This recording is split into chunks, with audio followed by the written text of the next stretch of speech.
Hi guys, welcome to the channel Finmo. As we know, we talk to entrepreneurs and learn about their journey. Today we have one such entrepreneur whose journey is actually amazing. He's a Forbes 30 under 30. He's an engineer, he has a doctorate, and he's a startup founder. He runs a chain of IVF clinics. Now, IVF is a taboo subject in India, but he's going to talk about that and we're going to learn more about his journey. Dr. Saarthak Bakshi, welcome to the channel. It's a real pleasure to have you here. Can you tell us Thank a bit you. about your journey? Thank you, Pragya. Thank you for having me over here. First of all, it's a pleasure to come and speak to you. So, about my journey, I actually start with saying that I'm a failed entrepreneur. And because of my failures only, I have been able to achieve success. I believe like every common man like me cannot achieve success in the first go. We are probably not those enlightened ones. We are not those special ones. We are not those crazy or gifted ones, who find success in the first go. So the only way to achieve success is through failure. And I completely abide by that philosophy and rule that we cannot achieve success if we haven't gone through that failure journey, because uh, I'm going back to that, that you're not that gifted, you don't have any idea, you're just trying your luck out, you're taking that risk, you are going into that journey of entrepreneurship or that risk taking, so you're bound to make mistakes. You're part of that 99.5% people who are bound to go through that journey, commit those mistakes, learn, and then get back up. So I'm one of them. I'm not any gifted person. So my journey started with failure. My first two entrepreneurials, or my first two startups, as if I can call them, because 2010 when I started, there were no startups, or even if there were, we were not. I wasn't aware of it.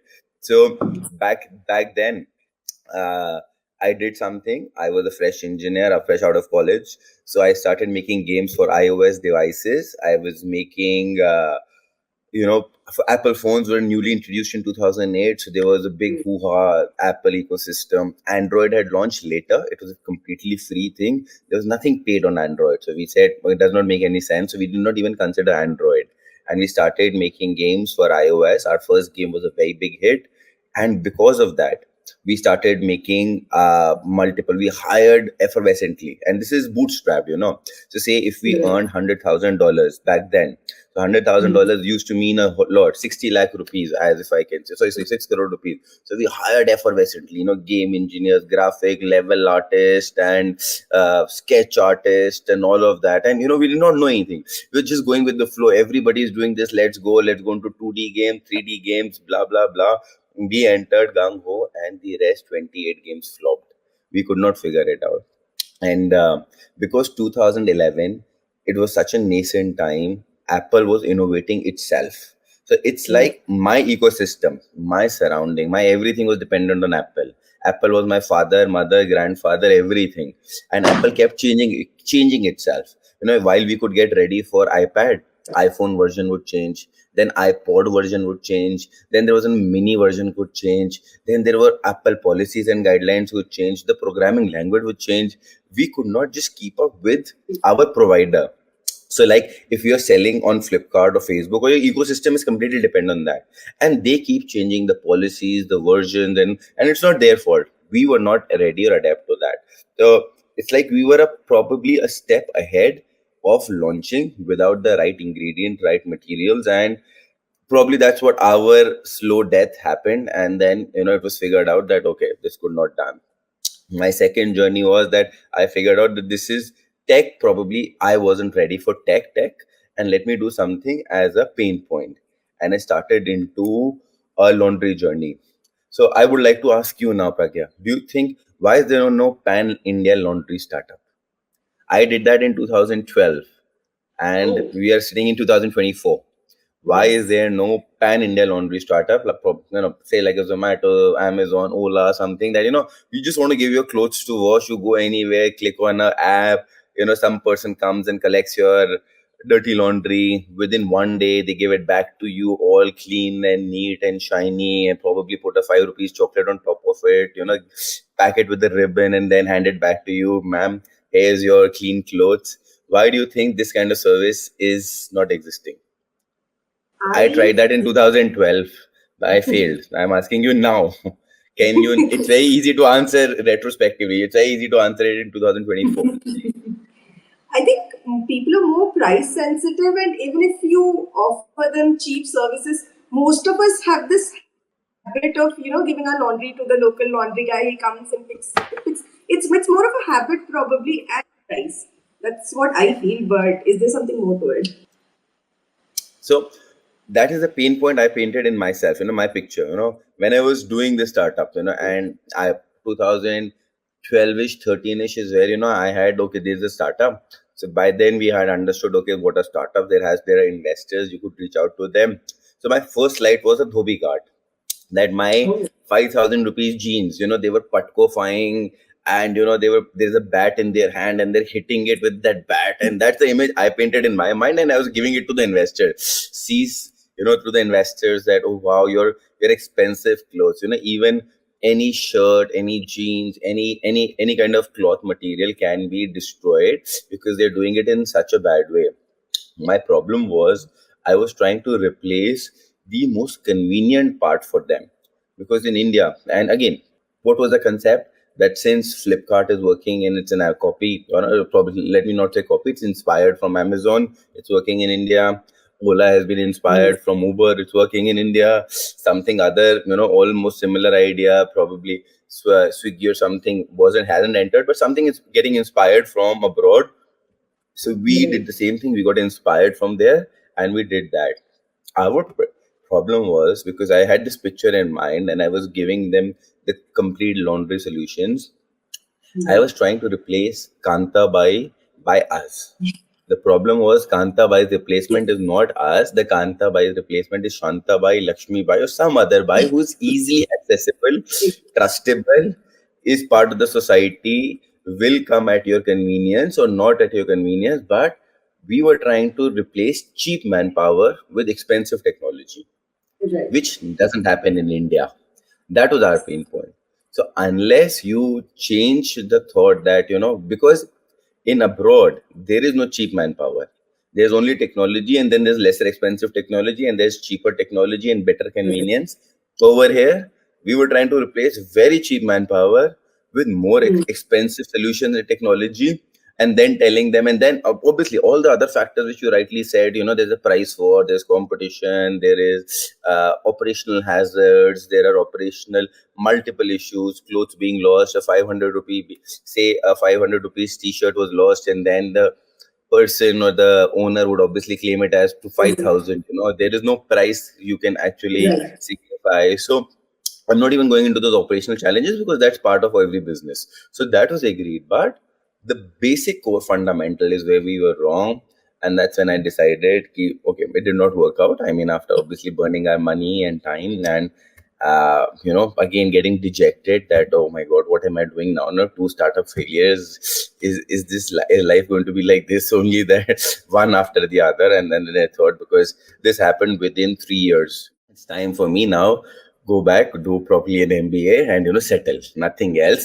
Go for an MBA, get a job, whatever salary you get, start repaying. So the lucky thing is, or still I would say I am lucky in that aspect, that my parents are not dependent on me. They're doctors, and they're doing well for themselves. So I could take a risk, since so it was not that I took gambles of crores of rupees. It was the time which is more important for me, that at 21 to 24 I was trying all these things, and I lost money, but obviously not in that much, because there were budget constraints, and probably we did lost only, I think, and from that point of time in 2011 to 2024 would be around 30 lakhs or something, where I tried all these entrepreneurial things, and I said, okay, let me go to an MBA.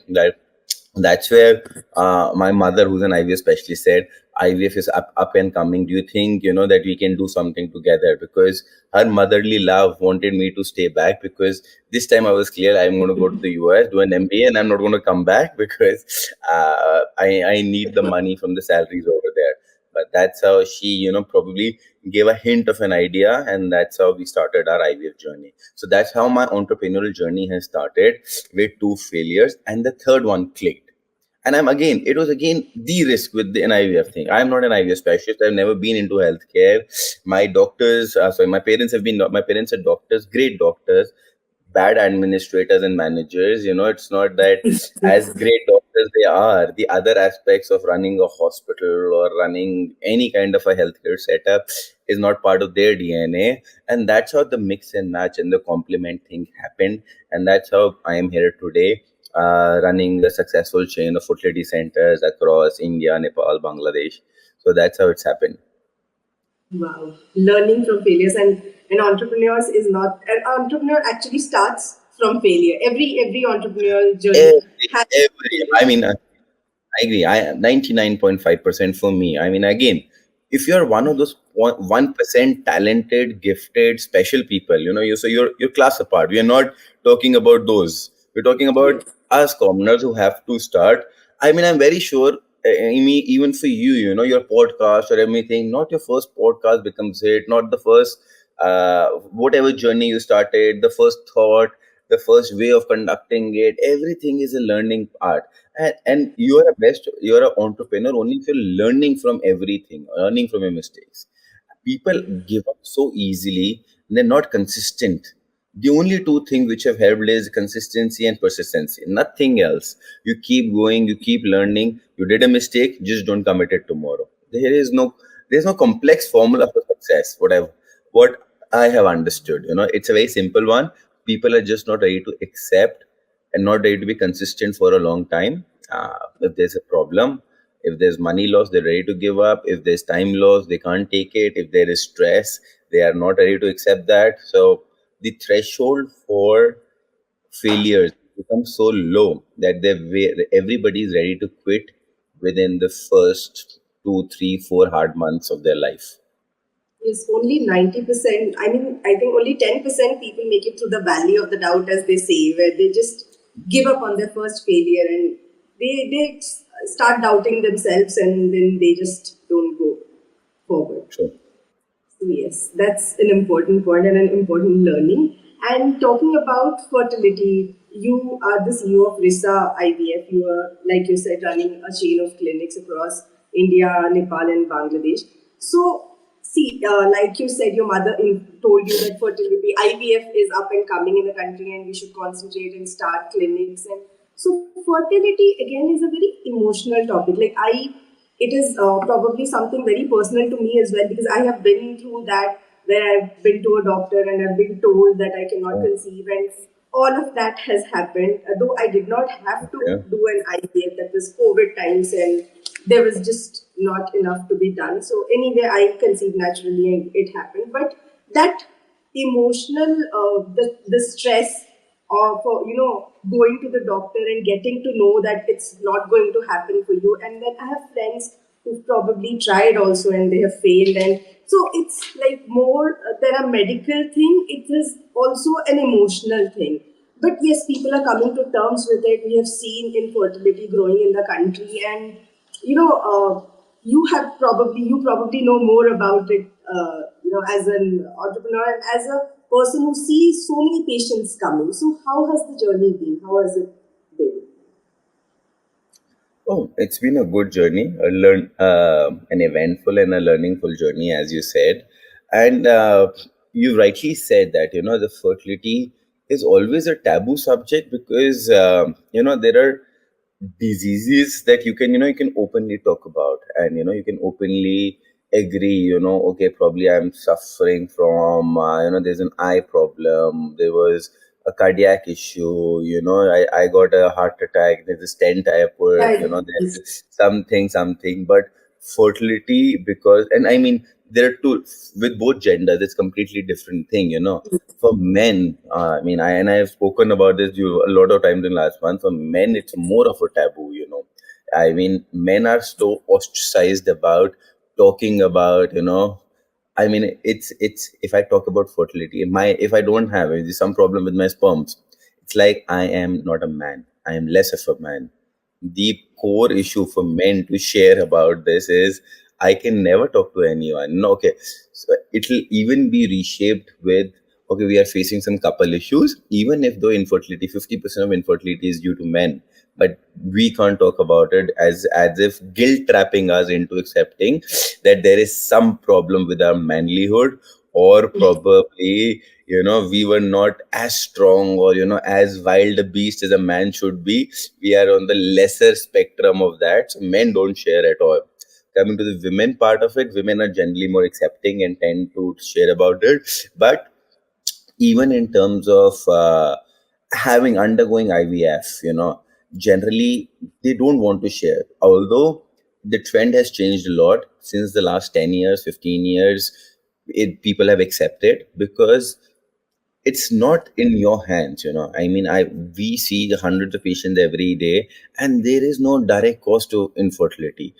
Probably if you are suffering from infertility and if you're smoking, so you'll directly correlate to it. Oh, because he smokes, or he drinks every night, or he's traveling, he's eating fried junk food. But those are very obvious common reasons for everything. Those are for your obesity, for your hair falls, for your skin pigmentation, for your everything. So any problem in your body, these first 4 or 5 general reasons start going, because again, you're part of those lifestyle disorders. That okay, your lifestyle is bad, you don't exercise, you don't do this. So it's obvious you will have less hair, you will have bad skin, you will have obesity. Infertility is also now part of that. But there are so many other reasons, from an environmental, from the food that we are eating. It's all, there's nothing organic about it. It's all through pesticides, all formulated in labs. There is no clean food that we are eating. So what we are going hormonally. So infertility is basic because of the other hormonal imbalances that's happening inside, which are not in your hands, and you are not even aware of it. As I said, the environmental factor. I mean, I live in Delhi, so what a gas chamber that we live in. But again, we have no option. So it's not in our hands. Even if you live in a clean chamber, there are other issues. You're using your nail paints, you're using perfumes, you're using cosmetics all around. What are they? What are you putting on your face, skin, body, every kind of thing? Men are using deodorants, and what perfume, what alcohol are you putting on your body? Tight underwear. People are wearing tightest of clothes.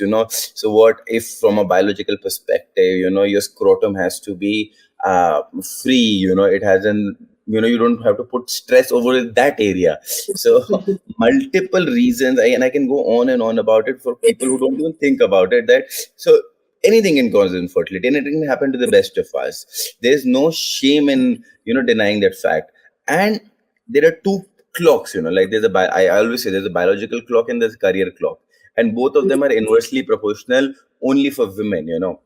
So, and there's a lot of cause of infertility because of that, because you are starting, and everybody wants a successful career. So you're starting your career, and then again you come into that pressure. Oh, I have to Yes. reproduce, so my career is going to nosedive, and I have to take that 2 year break or a 1 year hiatus from my career journey. So you prolong that as much as you can, whereas your biological clock is saying that this is the right time, this is the easy time, that you are healthy, you have good number of eggs in your body, you have a good amount of eggs, also quality is also good, everything is on your side. So do the right thing, which has been done for times immemorial.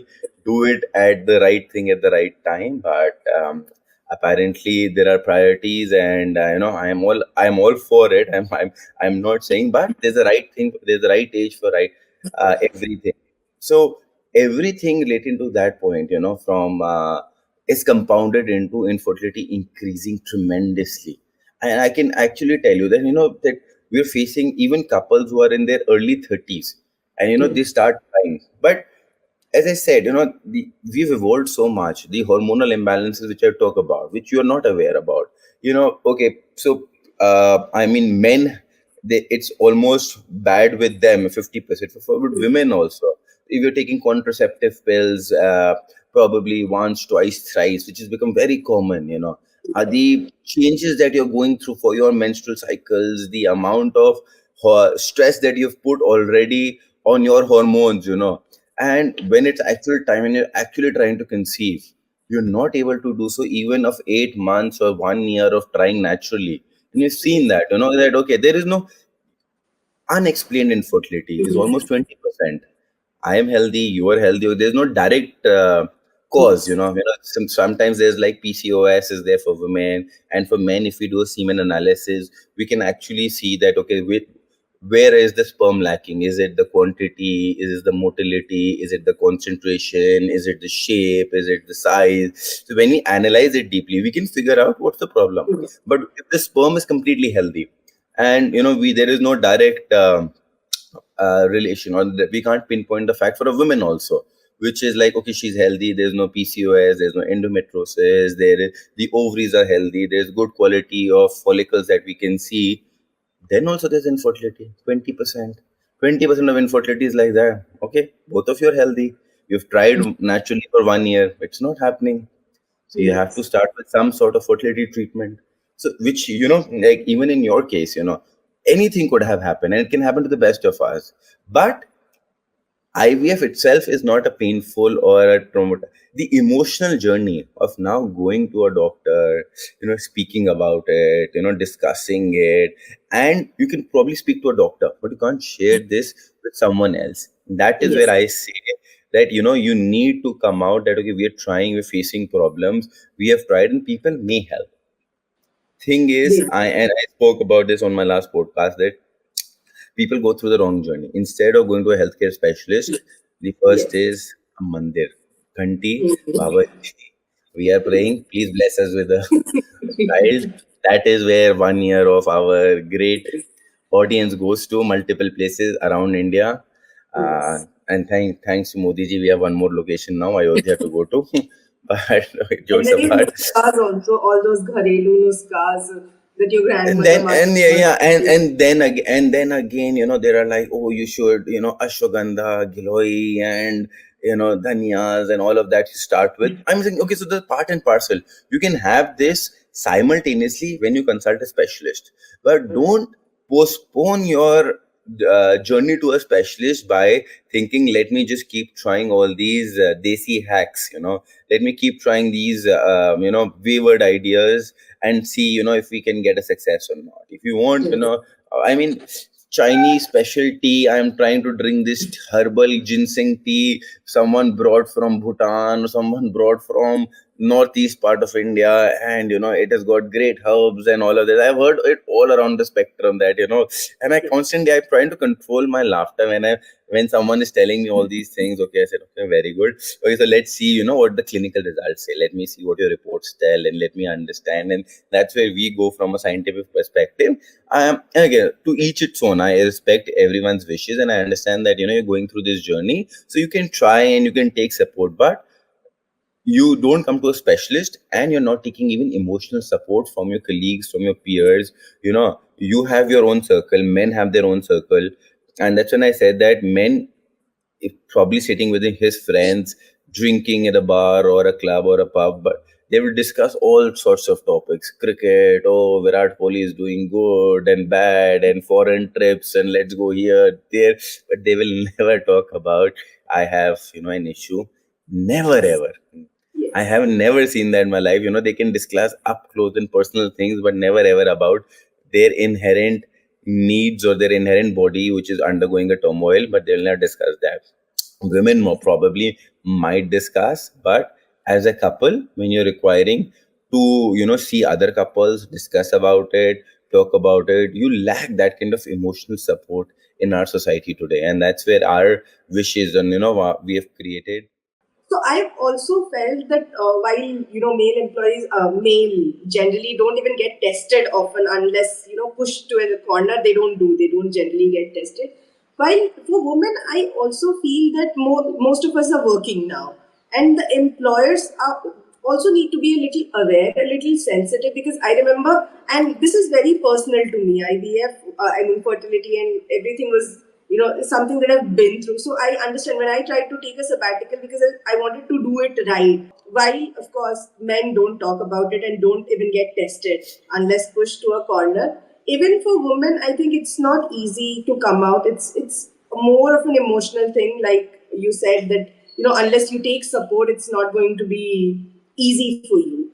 And also at the same time, since most of us are working, I feel that the employers also need to be aware and sensitive because, like I said, this is very personal to me. I tried to take a break from my work when I was trying to conceive because I knew there's going to be changes. I'm going to be on meds. I need to follow strict routine, and I need to be a little stressed out than I was at the current job. But there were so many suggestions. You try some nuska, you try doing this, you try doing that. Why do you want to take a break from your career? And so I think that awareness is probably fine. It's growing up in India. People are getting more aware, but it's still a long journey.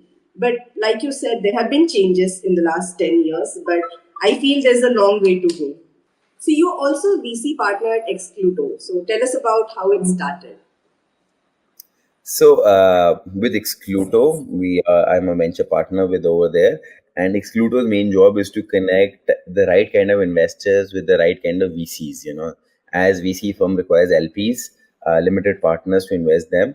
So every fund, say a Fireside Ventures, Loomis Partners, they're not sector agnostic, but there's someone's into deep tech, someone's into agri focus, someone's health tech like Quadria Capital. So they're all different focus. So we're finding the right set of investors for the right kind of venture capital. So that's Excluto, and that's just happened recently. But more than that, I've been part of the startup ecosystem for quite a number of years, having invested into 35, 40 companies, been part of the journey, through a lot of startups, and I've seen my fair share, and seen like so many students, young entrepreneurs, just wanting to do the startup because it's such a cool thing to say.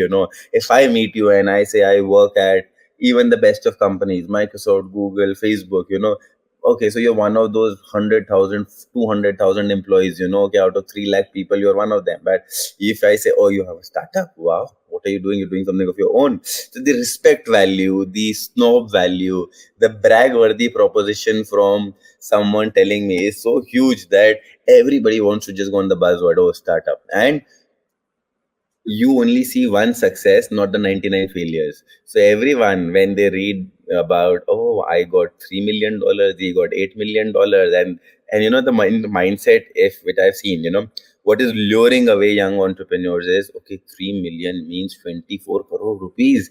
इसकी तो भाई life ही set हो गई है. They don't understand that that's company's money. The person does not get anything. The person might not even get 2.4 lakhs out of those 24 crores. But just reading all these news, have propelled a wave of startups, have pushed young entrepreneurs without the actual due diligence, without the actual work required to, start your own business or to start your entrepreneurial journey. And that's where, yeah, in all the colleges that I go to, I constantly am trying to tell you that go to the fundamentals before starting something. It's not necessary. Just you don't want to look cool. I understand that. You want to do something great. You have big aspirational value, which is fair enough. But without fundamentals, you're just going to waste your time, your parents' monies, or someone investor's money, and you're going to be back to scratch zero. And if you don't have a lion's mentality, you won't be able to get back up. Of So course. um, so that's where I have gone back and taught a lot of students, mentored almost 1,000 plus students, and I constantly tell, if I can actually give you a brief about it, that if I meet you for the first time and you're presenting to me an idea, I'm not even presenting, oh, I made a website and I've done, and I cut them then and there. I said, why did you go into the execution stage? There is no kind of validation that you've actually done. You wanted to start anything, like if you wanted to start for women, it was started there are unhygienic toilets, and if you do stand and pee devices, spray and pee, clean the toilet, multiple things, or for menstrual cramps, there are roll-on sprays, there are roll-ons, there are misty, there are patches, there is this, there is that. I mean, there are like 1,000 odd compounds. There are gummies to relieve your pain rather than having the normal golden standard Meftal spas, which has been there for times immemorial. But that's what I'm saying. People just go into the execution, and that's where I connect them. That in today's scenario, especially today, you don't have to do anything to start your entrepreneurial journey. It's extremely simple. A prototype or a PowerPoint or a small 3D model, it doesn't cost you anything. Start with that. If you don't know how to make that, go on YouTube and learn it. Make it happen. Show it to 10, 20, 30 people. Do your market research. And if those, if 50 or 60% of them gives you a validation, then you can actually go ahead. You can even probably make some money with it. If I show you a little, as you said, I didn't create a website, but I've created an idea and I've asked you, give me 50 rupees or 100 rupees. And even if you're asking for your family and friends, even if they are buying it, it gives you certain sense of customer validation. People just don't do that. And if I have that, and I mean, probably for my first two failed ventures, as I said, there was no social media. There was no marketing, or there was Google, which was more expensive.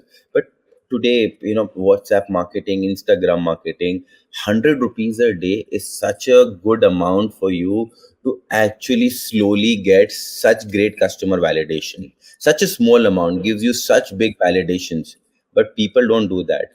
So my motto is, it's not a lack of resources, it's a lack of resourcefulness. If you can make money with no money, then you can certainly make money when I give you money. I tell this constantly, that 100 rupee or social media marketing you can do. There is nothing else required on that. So and but and if people start coming, my parents are not giving me, and I constantly then again state this example, that where do you think that, is it difficult for you to even spend 10-20,000 rupees to get this customer validation? And that, that's the wrong mindset people have. People are so fixated, I'm not from an IIT, I'm not from an IIM, my parents are not going to give me 10 lakh rupees to do this startup. And these misconceptions is where I've gone and constantly created that you don't require any of those things. You require creativity, you require persistence, you require fundamentals, certain fundamentals of validations that you require for a business to grow. And you just don't go into all these things and you're looking into the other things.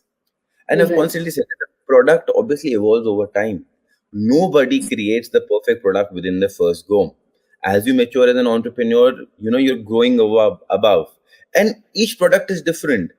I mean, that's where not everybody has to sell a million products. It's like a Rolex or a Rolls Royce. They're happy in selling 100,000 cars or 1,000 watches.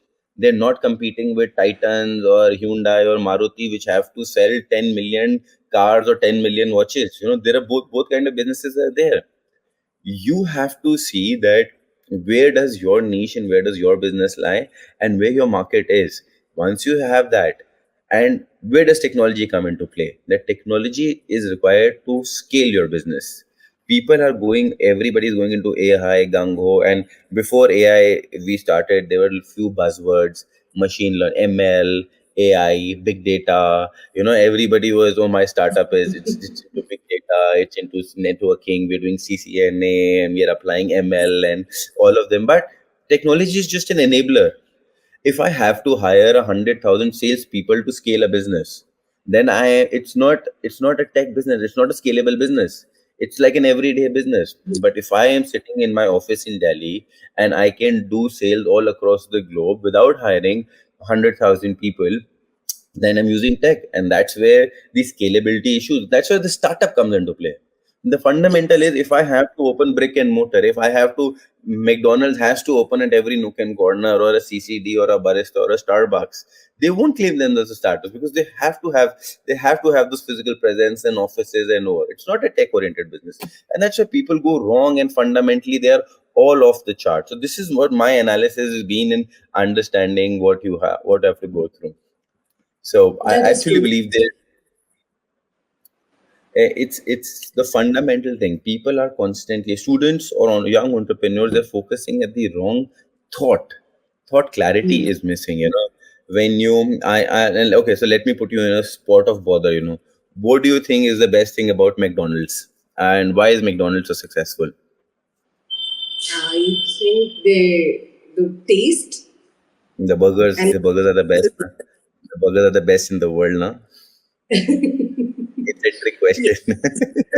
no question about that. No, they are not. They are not. I actually don't agree that McDonald burgers are better than Burger Kings or Burger Wala or Burger Singh, or the product does Okay. not differentiate. It was the speed of service that differentiated McDonald's when it entered in 90s, when it started.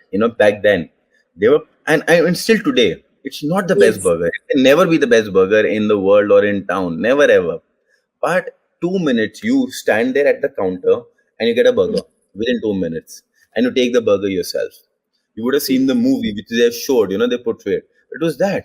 Similarly, do you think what is Harley Davidson selling the best bikes in the world, or are there bikes like uh, better in comparison to the other motorcycles?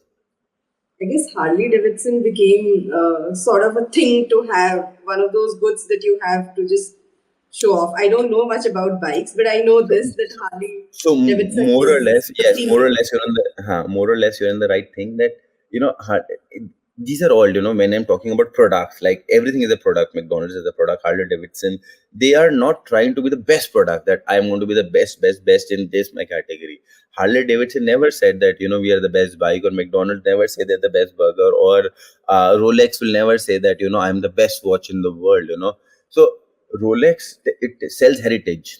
आप हिंदी में जैसे Rolex पहनने से time नहीं पता लगता, आदमी का Hmm. टाइम कैसा चल रहा है वो पता लगता है, नॉट कि अभी टाइम क्या है। टाइम तो आपको बता ही देगा, बट अगर कोई रोलेक्स पहन रहा है, वो ये दिखा रहा है कि इसका क्या टाइम चल रहा है। Similarly Harley Davidson sells the concept of freedom. If you're a man and if you're Harley, so you're free in the world, you're like that macho man who can do something. That's the thought process. I mean, think of all the brands. Coca-Cola, Red Bull. Red Bull's energy drinks are not better than the other energy drinks. But if you drink Red Bull, you have a scent of adventure. You have adrenaline. That's what they are selling. If you need adrenaline, if you need Rajas adventure, are so good. yeah, yeah. Red Bull gives you wings in terms of, energy to सबसे मिल जाएगी. There are multiple things. But if you're drinking, if you've ever wondered, and that's the thought process, that open a bottle of Coke, open a bottle of happiness.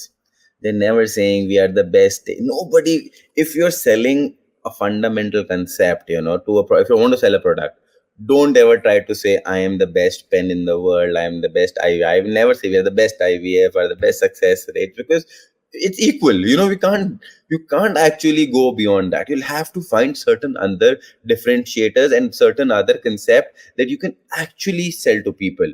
So when you're opening a bottle of Coke, you're opening if you want to share happiness, like me and you are celebrating Pragya, and what do? We'll open a bottle of Coke. Though we may not do it, but that's the concept that they're selling. If we think of celebrating something, let's start with Coke. And that's how they have done from 30, 40 years. They've been clear from that point of time. From 40 years, they've been selling this concept. Um, Yes. Similarly, and I can go on and on with these examples, while I studied and I've studied these case studies, that uh, Starbucks, do you think their coffee is better? Now that you know the answer. But You know. similarly, when it opened, uh, what what did they see that probably 40 years back when they started, that they never created that we're the best coffee place. They saw that people are looking, me and you, if you want to meet, we don't have a common place. If we go somewhere, a diner or something, we have to sit, we have to order, and then the waitress or the steward will come and constantly asking, what do I get you, what do I. They created a safe place, for a safe haven for millennials or people just to come and sit, talk. Nobody will come and disturb you. You're sitting there for 3 hours. Nobody will come. Chit chat. We are providing you with a good environment, a clean environment, and that's it. And that's how the journey started. So nobody just puts a thought to this, that, okay, could that also be there? The coffee, the croissants, and the other bakery products, they are all byproducts. They Yes. first tell you, okay, come here. You want to meet someone? Okay, come and meet at Starbucks. Yes. As I said, we have been inspired. Our CCDs, our baristas, our all other chains are inspired on that concept only. Yes. And I can claim, I can bet you on that nobody can claim that their coffees or their beans or their chais are better than the other. Every product is good. There might be a minor modification, but all the products are good. So never differentiate on the product. Sell experiences, not products. That's the byline. We'll take that. Same experiences and not products. Yes. Yeah. That's again a statement that, I mean, I know people don't find the product market fit. They don't even see whether there's a need for the product, and they just start execute and start selling, and then they of course burn their fingers. So that is something that entrepreneurs should look into. But then, like you said, it's a cool thing to do, and everybody wants to be a entrepreneur. Everybody wants to start up. And talking of startups, since you started a long back, and I feel there's been a massive change in the startup ecosystem as well. Like, people are more accepting, and they are people who are ready to invest money. Earlier, there used to be, some sort of a lack of awareness about the startups and investing in them. But the ecosystem in general has undergone a massive change. What do you feel about that? No, extremely true. I am telling you from my personal experiences that if I would have started, say, 5 years later, instead of 2010, we started in 2015, we could have probably raised money. There was awareness, there were VC system. You can actually reach out to a certain person. LinkedIn was bigger. You can reach out. I mean, technology, as I said, it's today, it's not lack of resources, it's a lack of resourcefulness. Back then there was you had lack of resources. I could not reach out. I cannot approach anyone on WhatsApp. There were not great tools where I can find numbers of people and constantly call up, sir, I'm this is calling, please give me 15-20 minutes of your spare time. There were no accelerators, no incubators, no YC's model. If you want to raise money today, it's the easiest thing. Just get all the other fundamentals clear, and raising money is not hard at all.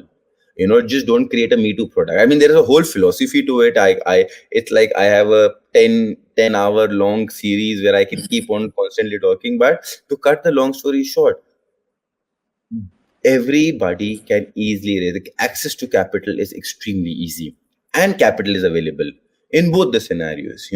Probably as a country, as a GDP, or as an economy, we have matured. Money has been pumped in, money is being circulated, and vice versa. The whole cycle is flowing. Why is US great? This ecosystem has been there since the 1980s in the US. What is post 2010? We are 30, 40 years behind that. you know um, all big examples. If people wanted to raise money, they would go like that in the US. Every Playboy magazine started with like that. You can get an example. Nobody had the money over there also, but they could reach out to investors in the 80s in the US, which we can do right now post 2012, 13, 15. Very easy. But you would see people reaching out for money. I have an idea, and I get this a lot. I have an idea.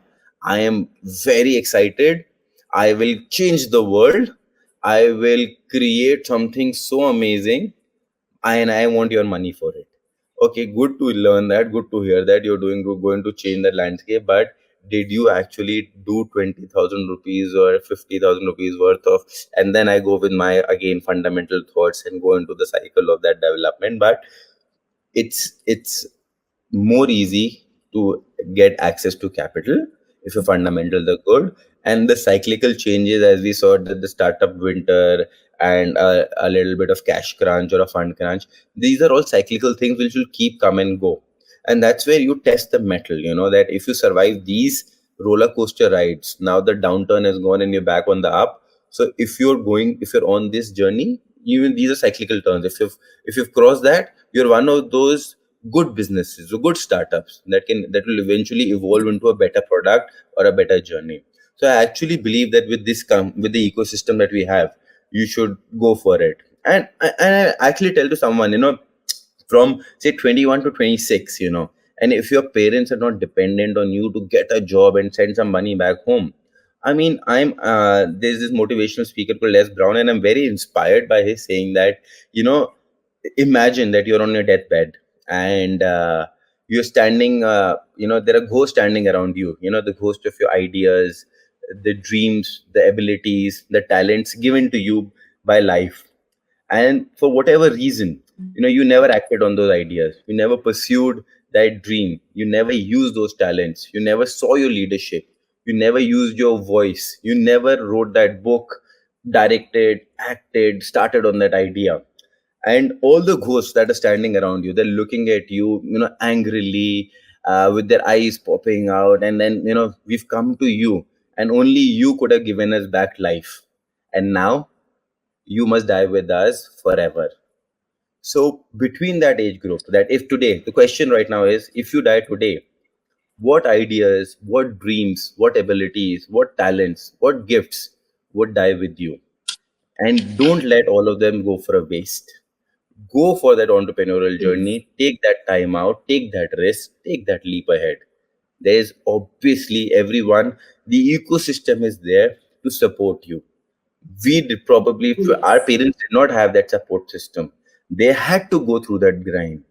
But for you, Yes. there's a big ecosystem, easy ecosystem, accessible ecosystem to support you in your ideas. And I actually Yes. abide by that. Don't let the ghost, your ghost of your ideas, abilities, you know, sadly come back to you and haunt you that I could have done this, but I did not have the risk taking ability.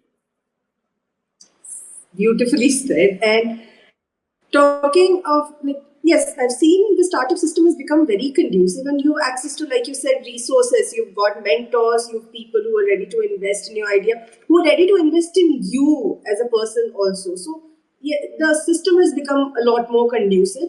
But at the same time, given this access to resources and this glamour of funding and getting, sort of appearing on the television and everything, I've also seen a lot of students dropping out. Like, because some Facebook happened and something happened, they are dropping out before graduation. They're not even getting a degree because they believe that they're doing something cool. And during the course of it, they might fail as well. And so they don't even have a backup because the parents might not be dependent, but they might not be, having enough to support their children also. So, do you have a word of advice for those people who don't even get a degree, or do you think they should just go for it? No, so to each its own. There is no one fit builds all. So again, it seems cool, as I said, to drop out. Zuckerberg did, Bill Gates did, or Ritesh Agarwal. Let's not go to fancy US people. Let's come back to our Indian ecosystem. Ritesh Agarwal of OYO did, but uh, you should take a risk. I mean, what I fundamentally, two things which are common for any entrepreneur is risk and stress. If you can take both of them, you can. People are deluded in the fact they think that even a businessman journey, say Mr. Mukesh Ambani, Mr. Gautam Adani, and if I will ask you, I'm very sure you won't even answer. Can you answer me how much debt do each of them have on? Give me I a know for wild number. Give me I an know in random analysis number. their equity ratio is somewhere around more than 1.5, but I don't know the actual Not the amount. debt equity. How much value debt? How much debt would he have on him? Not sure about the debt amount. Yes. Random figure. Give me a random figure. Just go for any random number. 10,000 crores around?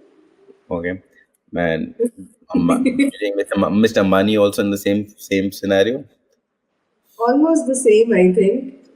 So both of Or more them than have 2,000 crores. I mean, there was a both of recent. them are upwards of 2 lakh crore of debt. Both of them, I Oh. think Mr. Ambani has the upwards of 3 lakh crores. So when you say, and I give this question to you, say, uh, everybody that's coming to me for investment, I say, okay, I'm going to give you 1 crores, but not as a equity investment, as a debt. And if you don't lose that, I take your parents' house. 99.9% retracts. No, sir, I Yes. don't want the idea. I don't want to do this. I'm telling you. So instead of collateral also, so I said, okay, this is a debt. If you don't fulfill, then we take your house. You're not putting your house on collateral. So it's a debt, but obviously you have to pay it back at no interest charges. Then also 99.9% people won't take it. Is That's the fundamental thing, that money is should not come free, but if it comes free to you, don't exploit it. But coming to the point that risk and stress, those are two byproducts for any entrepreneur. You'll have to have them. If you feel there is a risk free or a risk free life or an idea that does not exist, stress free life, that does not exist. There is nothing called as a work life balance. There will never be. Those are good for probably people in MNCs and jobs. Don't think that you can ever have it. I'm not for work life balance. I don't believe there should be any. If you want to become successful, there's only work. There is no life. Your life is your work. You have to be thinking. And if you want something easy going, don't become an entrepreneur, because you won't have that. Now the debt part, as you said, that accessibility is easy, money is coming easy, but you don't want to take the risk, you don't want a debt, you don't want to fall into that debt, or thinking of that debt trap, what if. And that's where the fundamentals come in. You have to go beyond that what if. Nobody can predict. Okay, anything can go bad. If it's about to happen, Murphy's law will take place. If it has to go bad, this shit has to hit the roof, it will hit the roof, you can't avoid that. But what if, to change that what if possibility to a 80% success rate, is where you work on fundamentals, is where you work on cash flows, is where you work on, okay, I may earn this and there's a probability, I may assign that instead of 100%, there's an 80-70% probability. And I've done my market validation, I've done my market research, I've reached out to a few hundred people and gotten their thoughts, and we're building in that way. It's simple. People just jump to the execution stage, removing all of this, and they just don't want money because they feel it's the best thing. Nobody can beat their idea. It's the right thing right now. Let's go for it. And then they're going to come sort. Oh, we did not think about this. This happened. That happened. COVID happened. COVID happened for the whole world. It only happened Yes. for me and you. Did only us, only our industry, our business got affected? The whole world got affected. The whole world has the same circumstances. Everybody had the same problem, bigger, smaller, but there was problem everywhere. You have to survive that storm. I'm telling, it's cyclical. There Of is course. no business, no entity in the world that's not going to go through these cyclical changes, and you can't. And that's where all innovation comes into play. This COVID, it brought us. I mean, we're having this podcast. If COVID wasn't there, I wasn't think that this podcast would have also existed. Yes. It's because Of course. because people became online. Online suddenly became such an easy thing. We would have actually said, okay, Pragya, let's meet somewhere. We're going to have this at a physical space. I'm going to come to your office. You're going to come to my office, and we'll have this interaction. I'm 100% sure that this is the innovation. You were there at the right point of time. I have met so many you're part, so many influencers like who have been part. And because you were starting your journey probably at COVID, which is where the whole world became online, you were at the right place at the right time. And that's it. Yes. Yeah, Yes. so It was a challenge, but it also presented a lot of opportunities. true. So same, I'm saying you're ready for that. You might never know. Paytm existed. Vijay Shekhar Sharma existed long before his success came at demonetization. He did not know it. Nobody knew it. He did not know. He was existing for 3-4 years. It worked. Zomato, which is Zomato, is because of today. Zomato was just a restaurant scanning, or a restaurant discovery app. Swiggy came in, and this time Zomato pivoted into a delivery because Swiggy started it. So you're ready to completely pivot and innovate, which are two fundamentals of your life. I am given X amount of money. If things are not working, pivot, change the thought, change the strategy. Don't be gung ho or restricted about it that no, I have to do this. So an entrepreneur's life is very difficult. I constantly say that you have to be flexible. You are the boss, you are the motivator, you are the janitor, you are the cleaner. There is no thought process to it. You have to create the mess and you have to clean the mess. You're part and parcel. And once you've gone through this whole cycle, you will be remembered as, probably like Zuckerberg or Bill Gates or Vijay Shekhar Sharma or Dipinder Goyal. They've gone through that journey, they've achieved something, they've done something great. So, and you can only get inspired. And my fundamental philosophy is I don't know what their success is, but I know what their failures are. So I can never emulate their success. What I can do is not commit those mistakes which these people made. So whenever I am telling my story, I'm constantly telling, you can't have the same success formula because what worked for me will never work for you. But what mistakes I did, you should not make those mistakes. And that's the only help that I can give you. And that's the only support that I want to give you today. Don't commit those mistakes which I did, like I did for my laundry startup, or I did for my ecosystem. And just one example for that ecosystem is, like, I believe, if I have to ask you, we used to go for, when probably 15 years back, when you had to go for a taxi, we would just go down and keep searching, raising a hand, taxi wale bhaiya ruk jao, and then haggle where to go, how much price, no, not this much, not that much. The second generation was not Ola, Uber. After that, there was a satellite taxi culture where you would call up a cab 6 hours in advance or 8 hours in advance. Cabs like Meru, Easy Cabs, and all these others, cab which are still existing, but they were like the 8 hour. they did not innovate, or like what Nokia did not do with smartphones, or Kodak did not do with a cyber shot, or Sony cyber shop did not do with the phone, thinking that the camera industry will be completely wiped out. Nobody can predict, but you have to constantly keep on seeing where the trend is moving, what is changing, what is doing that. The trend kept on changing, and if you're not there, you'll be bygones within very soon. So the ecosystem, that was my failure. I could not learn from those failure when I was innovating with Apple or working around it. We were dependent and we were not good enough, frankly, so we did laundry. I again learned something that, not everything emulated from abroad will work in India.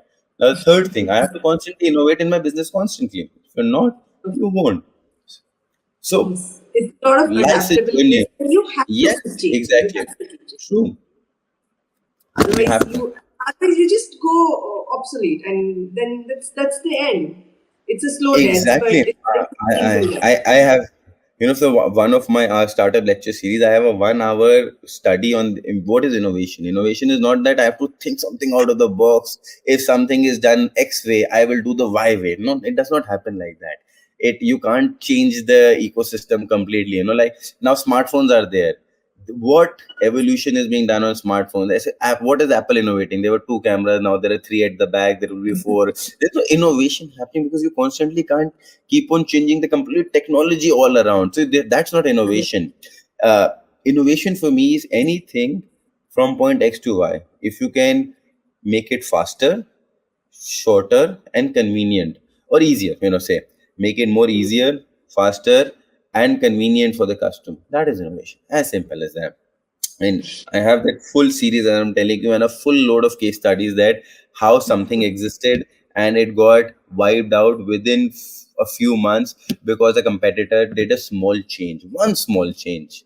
And I can actually Yes, tell you, I don't know, um, between do you know Ridiculous, which was like CD rental CD some service, or Blockbuster, sorry, Blockbuster, if you've heard about that. no. So this is again back in the US. So Okay. Blockbuster was this rental CD thing that you want a movie, okay, we'll rent you Yes, CDs back in the day. And Netflix, contrary to what people think, Netflix was that thing. Netflix yes, just changed one thing. They just removed the late fees part, because Blockbuster, if you remember that, and yes, probably in my time, probably 20 years ago, if you have to watch a movie, you can rent a CD for 2 days, and if you don't pay, you have to pay an exorbitant amount, as much as the CD cost at in late fees. Netflix just changed that one thing, and Blockbuster proceeds to exist. Between what did Uber and Ola? I mean, Google Maps API was there. Uber and Ola, only for me, just did two things. They just provided transparency in the cost. If I right. have to go from point X to point Y, this is going to be my cost, and this is the time going to be taken, or approximate time. Limited Yes, access to fair control. One thing they declare. I don't have to haggle.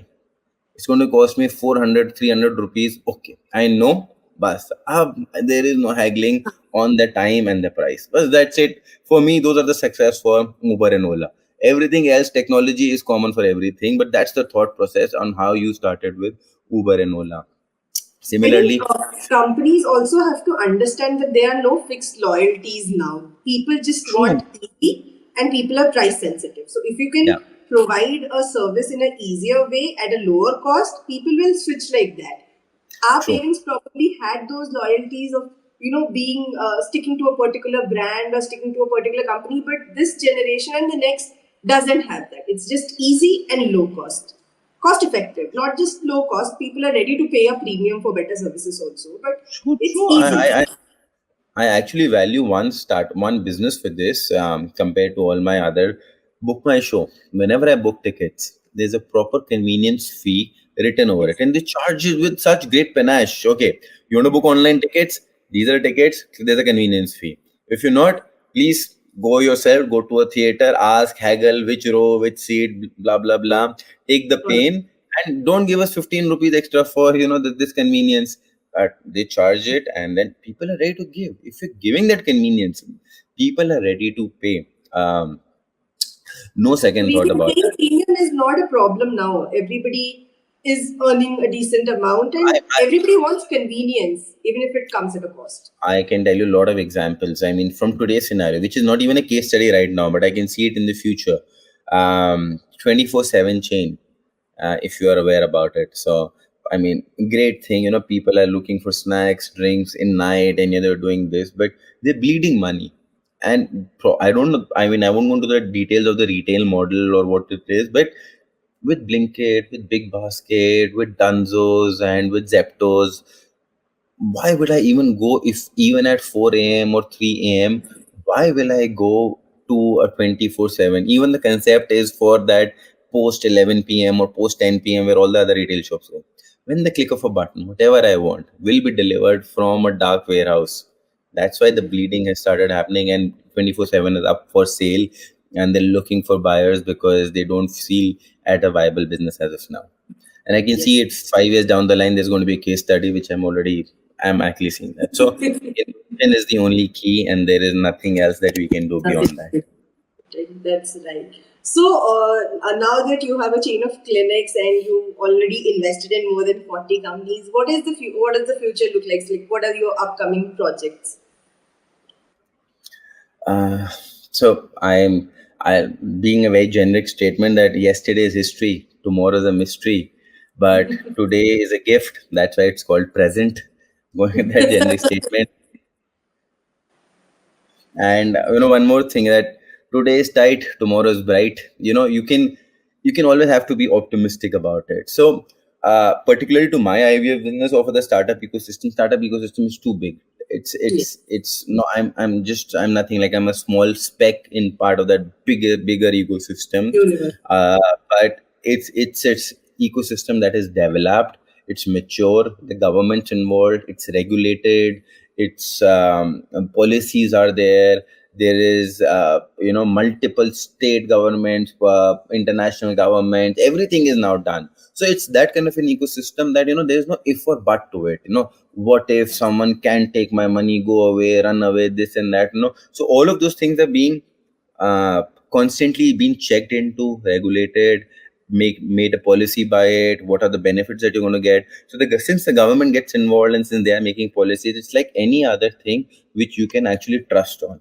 Place your bet on, feel secure about it, feel safe about it, that I am in the safe hands, or if I'm doing this, there's no illogical risk about it. Say, for if I have to say example, like crypto or crypto money, all the bitcoins, altcoins, there's still no policy about it. It's still very risky. There is no clarity, there's no thought process to it. So don't go there, because it's still a world mirrored with conspiracies and too many ifs and buts. There's nothing. But for startup ecosystem, I am really excited.